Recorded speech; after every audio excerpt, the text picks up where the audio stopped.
Welcome back to American Beef Ranch. Today we are taking the Cat 259D3 and we are going to pick some rocks with this rock bucket. Stay tuned.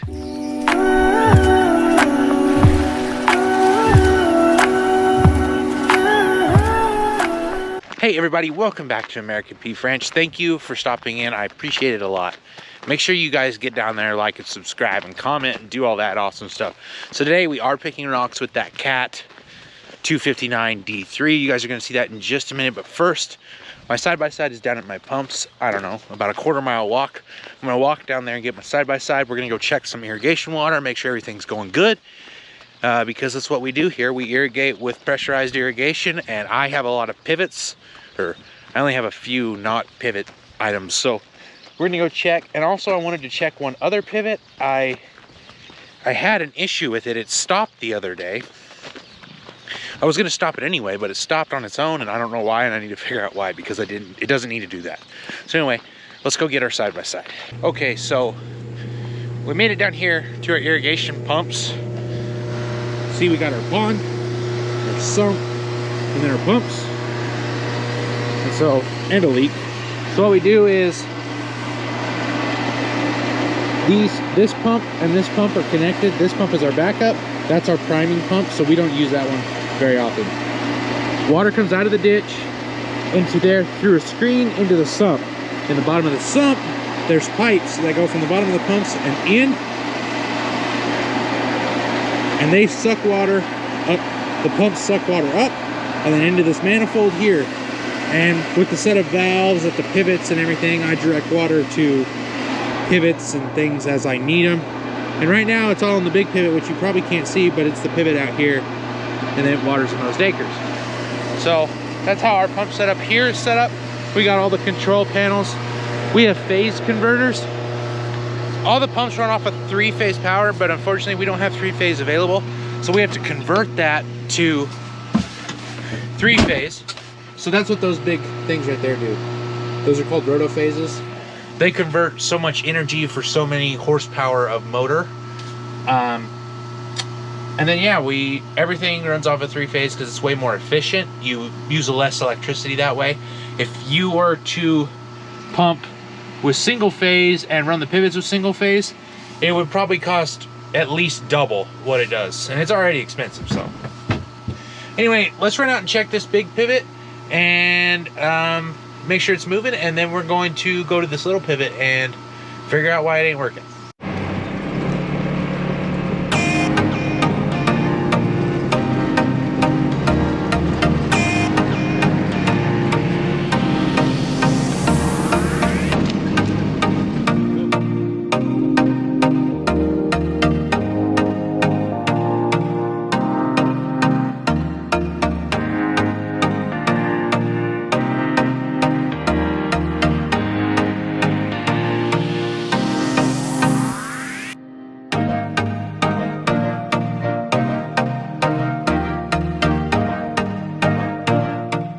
Okay, so I made it up here to this pivot. Everything appears to be working like it should, which is awesome to see. It appears to have moved how far it's supposed to have moved. So you can see we have our pivot towers going down this way. This one's 7 towers. It's about, I don't know, 1,280-ish feet long, something like that. We got our in gun squirting water, and we got our sprinklers. It looks like our end plug's leaking, and then we have a pressure relief valve right there at the very end at the top. Looks like that's leaking. There's probably something stuck in it. This is the first week of irrigating. This pivot's only irrigated for basically 24 hours. We started it earlier in the week, and then the safety system wasn't working. The safety system wouldn't click on, so the pivot wouldn't keep running. It has to have the safety system clicked on or it won't run. And that ended up being a couple of dirty micro switches in one of the tower boxes a little bit farther down that way.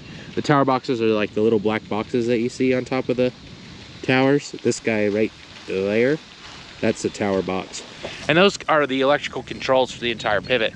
So basically the way that a pivot works is it has a percent timer, and that percent timer, depending on the pressure of the water and how much water, or how much, yeah, and the size of the nozzles and how much water you're putting out, determines like how fast the pivot moves and how much water you put out. So this pivot is galloned at 550 gallons a minute on the sprinklers, not including the in gun. The in gun's probably 50 on its own.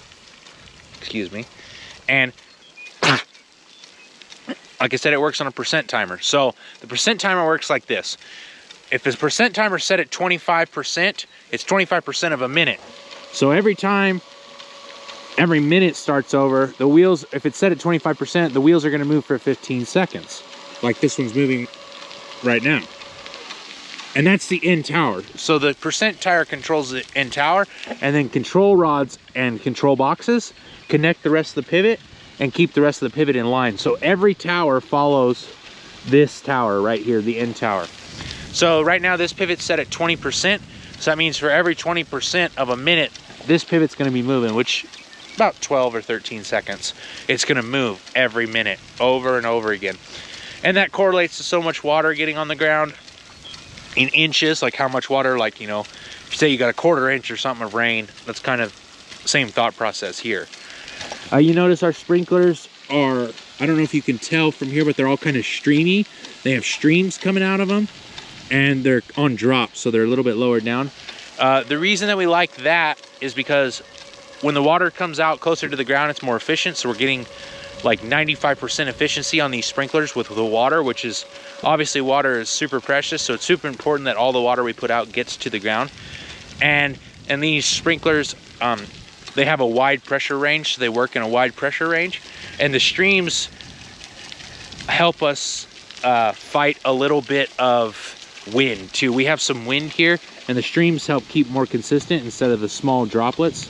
So the streams help fight the wind a little bit. But still, you notice we put these drops on ourselves, and you can see they're in a rainbow. Typically you wouldn't do that. That was our mistake. We didn't, you know, realize that, you know, we didn't even think about it. We just cut all the drops at once and then stuck them on. So the biggest trouble I have is keeping these the 5 end birds clean, because junk gets in the pivot from pumping, you know, sediment and stuff like that, and it plugs it up. The end gun doesn't pull water from the end, it pulls water from back here. So typically the end gun's fine. And people say, well, why won't you just let your end gun go all the way around? Well, letting your end gun go all the way around kind of defeats the purpose, because first off, it's watering your pivot, which is not the best idea, honestly. And then you're getting your electrical stuff wet, and it's just better that it does its half circle. End guns are great, especially like days like today when there's not much wind. It adds, like on this pivot, as long as it is, it's gonna add 10 acres, 12 acres of ground, which is awesome. On days that it's windy, it ain't gonna happen. So they're not as consistent as the rest of the pivot, but it does help. And like I said, there's some people that use them and some people that don't. Obviously this equipment's old. It was here before me. So we have end guns. We put end guns on stuff. I don't have any booster pumps, which typically there could be a pump at the end making this end gun shoot way far. I don't have any of those, but you know, the pivot's working like it should. I'm gonna drive around the rest of the pasture. We're gonna go check out that 3 tower pivot.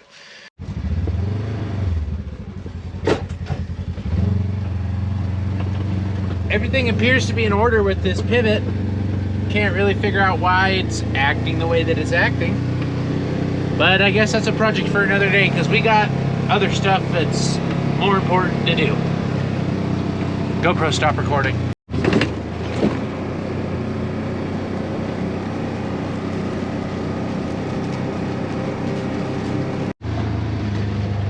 My wife and I talked, and we decided that we need to move this pivot around here so that we can get water on the part that is already planted and in production.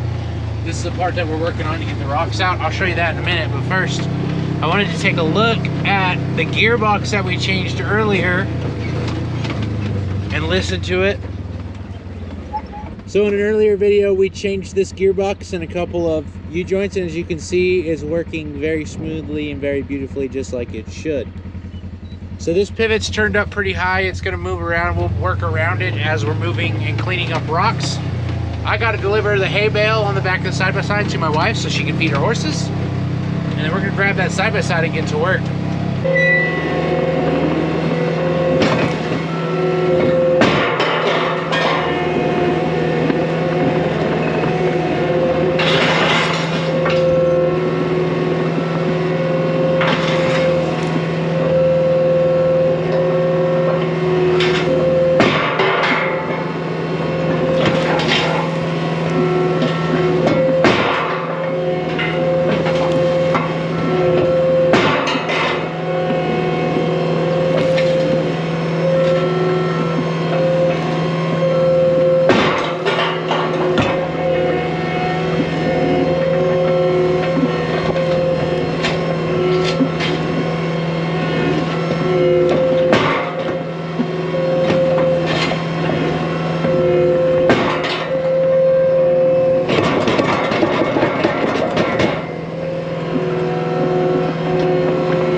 Oh man, I did a lot of stuff today. We worked on pivots, we worked on pick and rock. I hope you guys liked the video of the Cat 259. Make sure you come back tomorrow. Hopefully I have another video up tomorrow. We will pick some more rock. We got more irrigation, more farm work to do. Thank you guys for watching. Please like, subscribe, and comment for more. I appreciate it. Remember, you know, our goal is best grass-fed and finished beef. But on the way to doing that, organic agriculture, regenerative agriculture, pushing agriculture into the future, and being sustainable for, you know, the long term. Anyway guys, thanks for watching. We'll see you next time.